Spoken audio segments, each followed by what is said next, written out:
اب آئیے دیکھتے ہیں کہ توحید کی فضیلت اور اہمیت کیا ہے، اور اس کے بعد ہم دیکھیں گے کہ شرک کی برائی کیا ہے۔ کسی چیز کی فضیلت اور اہمیت معلوم ہونے سے اس چیز کا سیکھنا اور اس پر عمل کرنے کا شوق پیدا ہوتا ہے۔ جب فضیلت کسی چیز کی معلوم ہو، اس کی اہمیت انسان کی زندگی میں اور اہتمام اس کی زندگی میں آتا ہے۔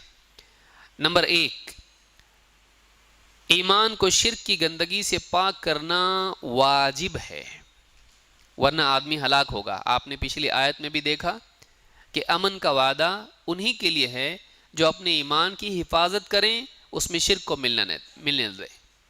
2، اسی طرح سے انہی کے لیے اللہ کی طرف سے ہدایت یافتہ ہونے کا فیصلہ ہے۔ اگر آدمی اپنے ایمان کو شرک سے نہ بچائیں، یہ ہدایت یافتہ نہیں ہے، وہ گمراہ ہے اللہ کے نزدیک۔ اسی لیے اللہ نے کہا وَمَنْ أَضَلُّ مِمَّنْ يَدْعُو مِن دُونِ اللَّهِ، اس سے بڑھ کے گمراہ کون ہوگا جو اللہ کے سوا کسی اور کو پکارے؟ تو شرک کرنے والا گمراہ ہے اور توحید کا اہتمام کرنے والا ہدایت پر ہے۔ تو شرک سے اپنے ایمان کو بچانا ضروری ہے، یہ فرض ہے۔ اللہ نے فرمایا وَمَا يُؤْمِنُ أَكْثَرُهُمْ بِاللَّهِ إِلَّا وَهُمْ مُشْرِكُونَ۔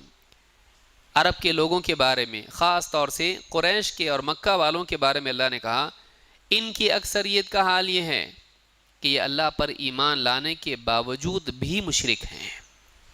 عجیب بات یہ ہے کہ نجات کے لیے اللہ پر ایمان کافی نہیں ہے۔ میں پھر سے ریپیٹ کرتا ہوں، نجات کے لیے اللہ پر ایمان کافی نہیں ہے، نجات کے لیے توحید والا ایمان ضروری ہے۔ بھئی ہم اللہ کو مانتے ہیں، کیا مشرکین نہیں مانتے تھے؟ کیا یہود نہیں مانتے تھے؟ کیا نصارہ نہیں مانتے تھے؟ نصارہ نے اللہ کو ماننے کے باوجود عیسیٰ علیہ السلام کو کیا مانا؟ اللہ کا بیٹا۔ یہ شرک ہوا اللہ کی ذات میں، اس کی ربوبیت میں۔ اب یہ مشرک ہو گئے۔ اتخذوا احبارهم ورهبانهم اربابا من دون اللہ، اپنے علماء اور اپنے اللہ والوں کو انہوں نے اللہ کے مقابلے میں رب بنا لیا، جبکہ وہ اللہ کو مانتے تھے۔ تو مشرکین اللہ کو مانتے تھے، یہود و نصارہ اللہ کو مانتے تھے، لیکن اللہ کو ماننے سے کیا فائدہ ہوا؟ صرف اللہ کے وجود کو مان لینا، اللہ کو معبود مان لینا، اللہ کو رب مان لینا کافی نہیں ہے، جب تک کہ اس ایمان میں توحید نہ ہو۔ اللہ ہی رب ہے اور کوئی نہیں، اللہ ہی معبود ہے، دوسرا کوئی معبود نہیں، اللہ جیسا کوئی نہیں۔ جب تک کہ توحید نہ ہو، اللہ ہی کے لیے ربوبیت اور الوہیت کو خاص نہ کیا جائے، اور اللہ کے اسماء و صفات میں اللہ کو منفرد، یکتا، یونیک نہ مانا جائے، تب تک کہ آدمی کا ایمان صحیح نہیں ہوتا ہے۔ توحید اس کو کہتے ہیں، صرف مان لینا کافی نہیں ہے۔ تو کہا کہ ان میں سے اکثریت کا حال یہ ہے کہ یہ لوگ اللہ پر ایمان رکھتے ہیں لیکن پھر بھی مشرک ہیں۔ معلوم ہوا کہ اللہ پر ایمان کے باوجود بھی ایک انسان مشرک ہو سکتا ہے۔ تو نجات صرف ایمان میں نہیں ہے، ایسے ایمان میں ہے جو شرک سے پاک ہو، توحید والا ہو۔ آپ یاد رکھیں گے اس کو، نجات صرف ایمان میں نہیں ہے، ایسے ایمان میں ہے جو توحید والا ہو اور شرک سے پاک ہو۔ صرف اللہ کو ماننا کافی نہیں ہے۔ یہ سورہ یوسف کی آیت نمبر 6۔ اسی طرح سے پچھلی آیت میں آپ نے دیکھا الذین آمنوا ولم یلبسوا ایمانہم بظلم اولئک لہم الامن وہم مہتدون، جو لوگ ایمان لائے اور اپنے ایمان میں شرک کی ملاوٹ نہیں کی، ظلم کی ملاوٹ نہیں کی۔ تو ایمان کو ظلم سے بچانا، شرک سے بچانا ضروری ہے۔ جب شرک ایمان میں مکس ہو جاتا ہے، ایمان کے ساتھ ساتھ آدمی جب شرک بھی کرتا ہے تو وہ شرک اس کے ایمان کو برباد کر دیتا ہے۔ جیسے میں نے پانی کی مثال دی، موٹی موٹی مثال آپ یاد رکھ سکتے ہیں۔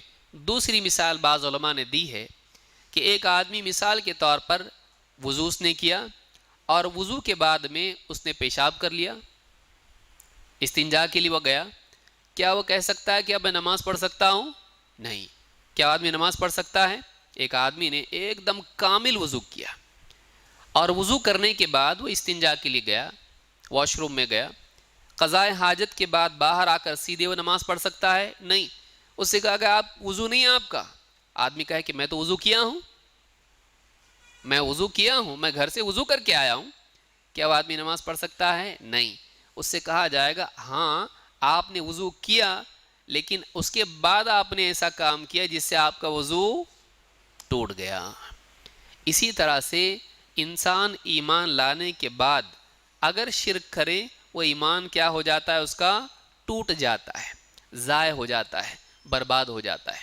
اسی لیے کہا کہ ایمان لائے، اور ایمان لانے کے بعد اپنے ایمان میں شرک کو ملنے نہیں دیا۔ انہی لوگوں کے لیے امن کا وعدہ ہے دنیا اور آخرت میں، اور یہی لوگ اللہ کے نزدیک ہدایت یافتہ ہیں، گمراہی سے محفوظ ہیں۔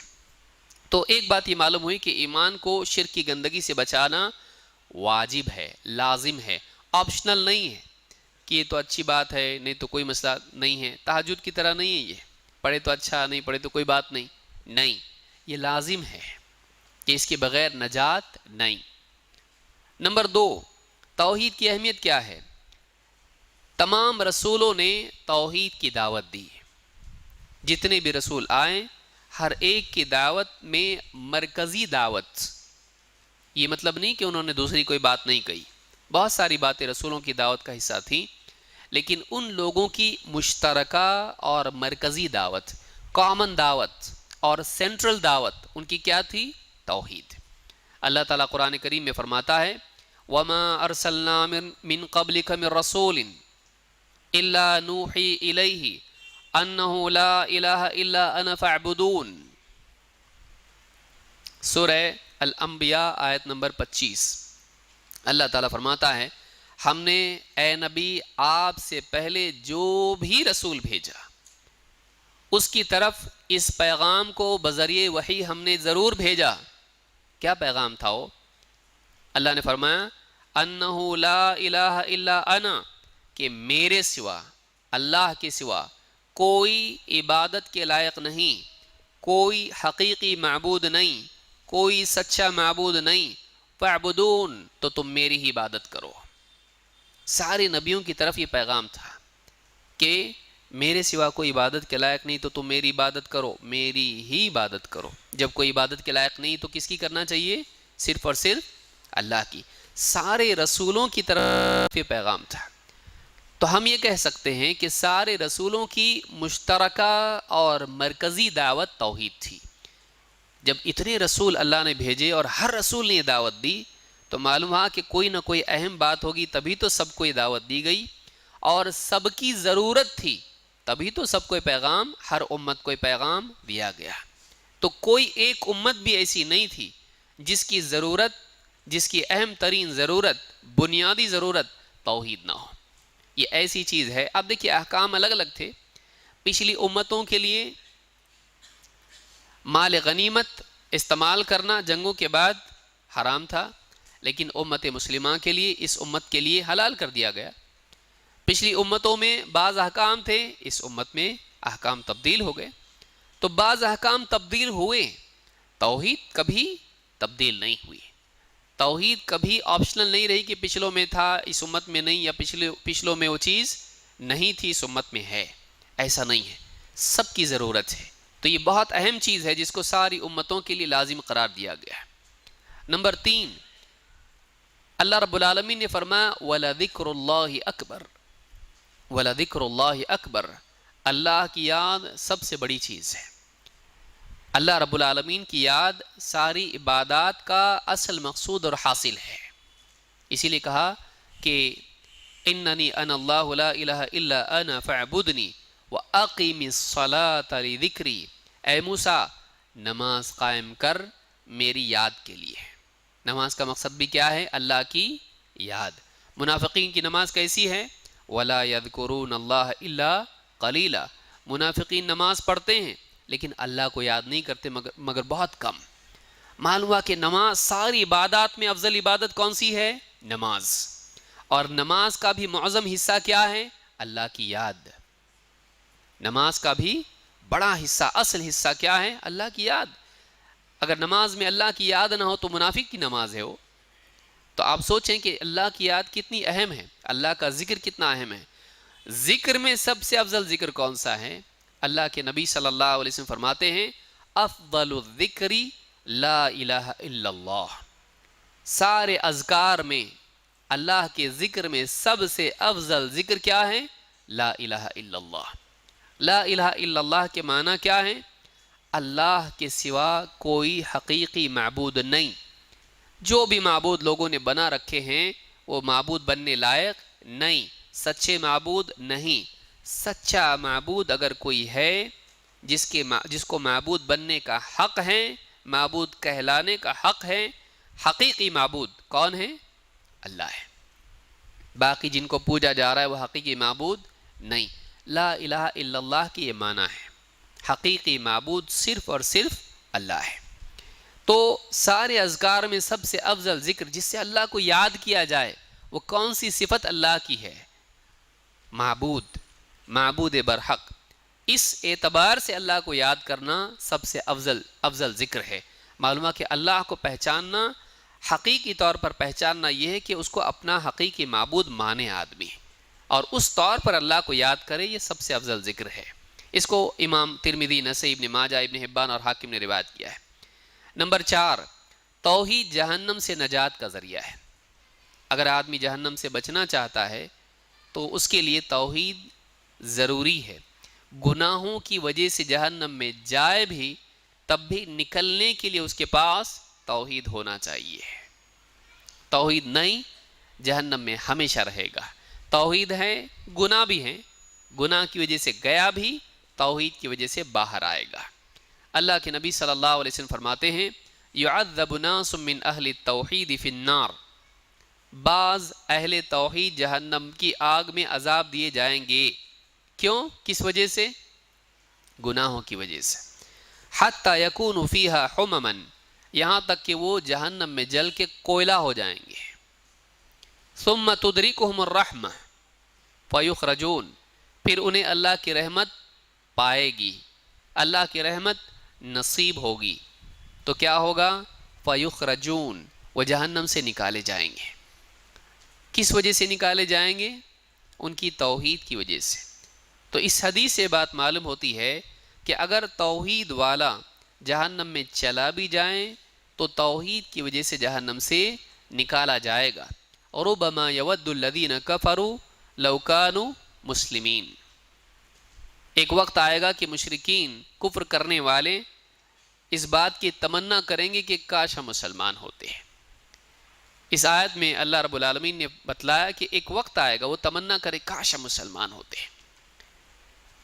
اس کے بارے میں ابن ابی عاصم کی ایک روایت ہے، حدیث میں، حدیث کی کتابوں میں، السنہ میں انہوں نے اس کو روایت کیا ہے کہ لات اور عزا کی عبادت کرنے والے ایمان والوں سے، توحید والوں سے ان کو طعنہ دیں گے جہنم میں، کہیں گے تمہارے لا الہ الا اللہ کا کیا فائدہ ہوا تم کو، ہمارے ساتھ تم بھی تو جہنم میں آ گئے، توحید والے تھے تم بھی جہنم میں آ گئے، طعنہ دیں گے ان کو۔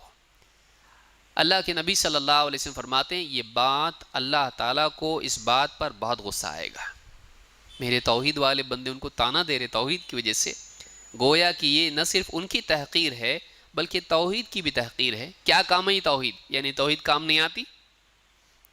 اللہ تعالیٰ ان کے اس طعنہ دینے کی وجہ سے ان نیک ایمان والے بندوں کو جو کہ گناہ گار تھے ان کو جہنم سے نکال دے گا۔ سارے توحید والوں کو جہنم سے نکال کے جنت میں ڈالا جائے گا۔ اب جب وہ لوگ دیکھیں گے کہ توحید کی بنیاد پر ان کو نکالا گیا ہے، کہیں گے کاش ہمارے پاس بھی یہ کلمہ ہوتا کہ آج ہم جہنم سے نکالے جاتے ہیں، لیکن ان کے پاس وہ کلمہ نہیں ہے، اس لیے وہ ہمیشہ جہنم میں پڑے رہیں گے۔ تو اس حدیث سے بھی یہ بات معلوم ہوتی ہے کہ اہل توحید کو ان کی توحید کی بنیاد پر جہنم سے نکالا جائے گا، لہٰذا یہ بہت اہم کلمہ ہے اور یہ بہت اہم عقیدہ ہے۔ اسی طرح سے توحید کی فضیلت یہ بھی ہے کہ وہ گناہوں کو مٹا دیتی ہے۔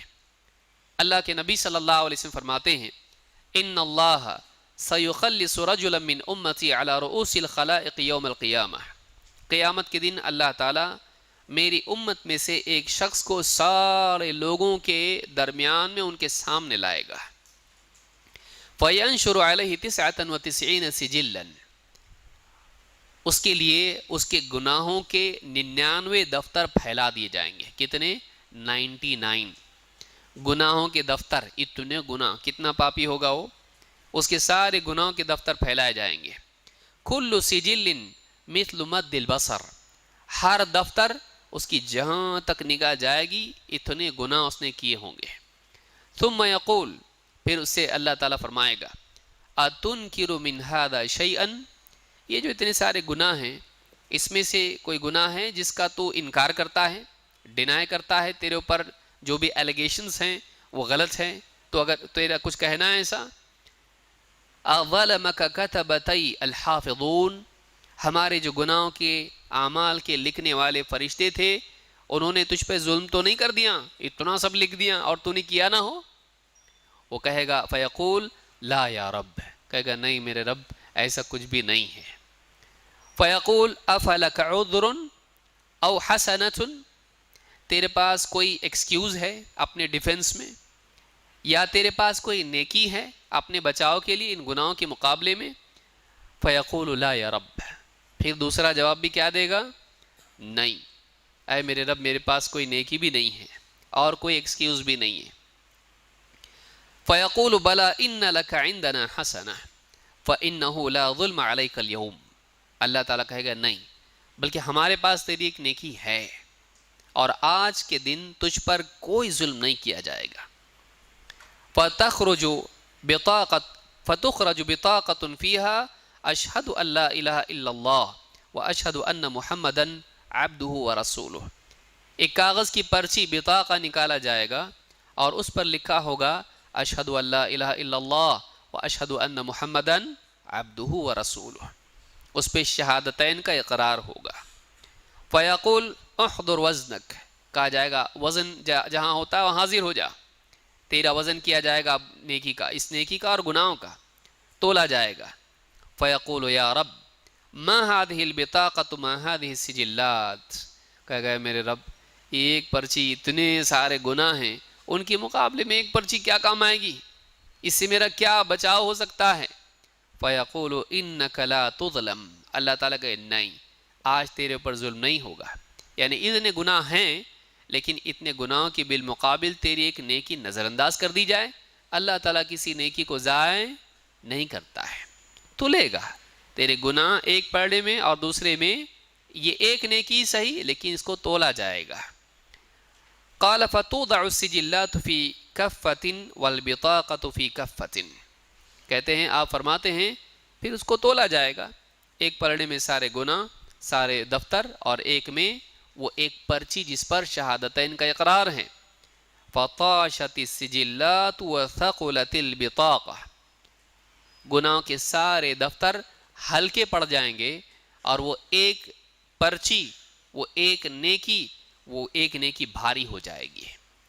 اور آپ نے فرمایا فلا یثقل مع اسم اللہ شیء، اللہ کے نام کے مقابلے میں کوئی چیز اور بھاری نہیں ہو سکتی ہے بشرطے کہ وہ اقرار اتنا پاورفل ہو جیسے اس کا تھا. آدمی مثلا زندگی بھر گناہ کے آخری وقت میں اشہد ان لا الہ الا اللہ واشہد ان محمد رسول اللہ کچھ بھی نہیں کر سکتا، بستر پر پڑا ہے زندگی بھر گناہ کیے ہیں، آخری وقت میں دل کی گہرائی کے ساتھ سارا دین اللہ کے لیے خالص کرتے ہوئے آدمی کلمہ پڑھ لیا، ایک دم پاور کے ساتھ میں یقین کے ساتھ اور بندگی کے سارے جذبات کے ساتھ اللہ کی طرف رجوع کے جذبے کے ساتھ. اب وہ نیکی ایسی زبردست ہوگی کہ اس کے جتنے گناہ تھے وہ کیا ہو گئے؟ ہلکے ہو گئے. کوئی آدمی نہیں سمجھے کہ پڑھ لیا آپ دیکھو اس کا ہوتا تو میرا کیوں نہیں ہوگا ایسا، گناہ کا پاسپورٹ مل گیا اب نہیں. اس سے پہلی حدیث کیا تھی؟ وہ بھی یاد رکھیے، بعض اہل توحید اپنے گناہوں کی وجہ سے کہاں جائیں گے؟ جہنم میں. یہ نہیں گیا کیوں؟ علماء نے کہا کہ اس کا اقرار اتنا پاورفل تھا. تو کوئی بندہ ایسا بھی ہو سکتا ہے کہ گناہ تھے لیکن اس کا اقرار ایک دم زبردست تھا، آخری وقت میں کچھ نہیں کر سکا، مضبوط اقرار کر کے گیا. تو ویسا اقرار اگر ہو تو آدمی نجات پائے گا. تو سارے گناہوں کے مقابلے میں اس کی توحید اس کے کام آئی. اس حدیث کو امام احمد، ترمذی، حاکم اور امام البیہقی نے روایت کیا ہے اپنی کتاب شعب الایمان میں، اور اسی طرح سے ابن حبان نے بھی اس کو روایت کیا ہے۔ تو یہ حدیث بھی بتلاتی ہے کہ توحید آخرت میں گناہوں کے مقابلے میں بھاری ہو سکتی ہے اگر توحید ہو، اگر توحید مضبوط ہو، تو یہ بھی انسان کے لیے نجات کا ذریعہ بن سکتی ہے۔